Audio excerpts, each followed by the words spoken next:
Today, we're looking at Excitebike on the NES. Excitebike was released on the NES by Nintendo in 1985. You'll start out in a preliminary race and move through a series of increasingly difficult challenge races. You'll face crazy curves, daredevil jumps, and some fierce motocross competition. Remember, if you're new to this channel, don't forget to hit the like and subscribe button as it helps us channel grow. And don't forget to hit the notification button for all future videos. So, is Excitebike worth playing today? Here was our review of Excitebike on the NES.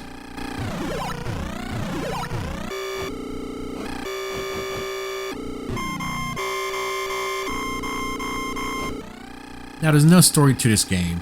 The gameplay is divided into two parts. The first one being the straight racing, in which you can take up to 6 other racers in an all-out race to the finish through 3 laps. The second part of the game is probably the most impressive, is the track editor, in which you can create your own tracks and make something that is both challenging and fun at the same time.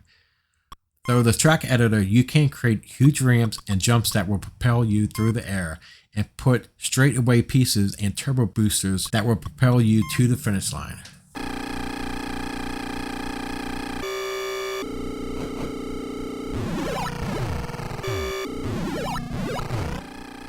Now, anyone regardless of skill level can learn how to operate the Excitebike and get it moving without overheating.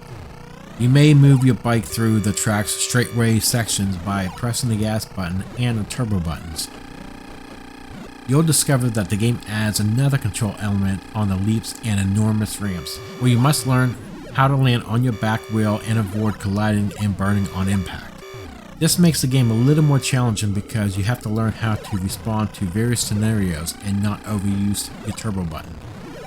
Now, with the track editor, you can create your own tracks if the ones provided by the game creator weren't good enough. An empty selection of the track is shown to you here, which you can alter with different elements such as oil slicks, ramps, speed reducing gaps in specific lanes, and even something that looks like a high dive board. You can put a wide variety of objects on the tracks, and the options are endless. For a more challenging experience than the typical game tracks, you could also make something with a lot more ramps and practicing jumps, or something with a little bit of everything.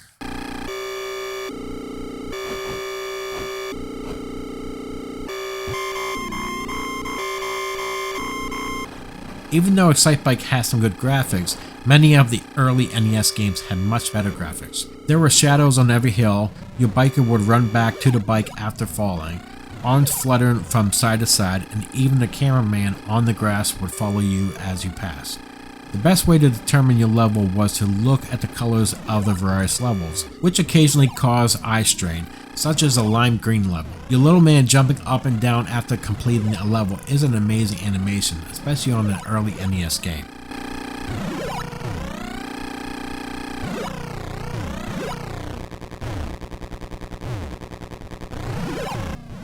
The game's sound effects are all that's used to get you through the races. There is no music in the game. As an early NES game, Excitebike depended on the ability to make a fun game without putting too much effort into it, rather than in hardcore graphics or in amazing sound effects as modern motocross games do. With the exception of the rare smashing sound when you fall out, the only sounds you'll hear are the bike's engine racing when you're riding on the high-pitched sound of it working when you use the turbo button.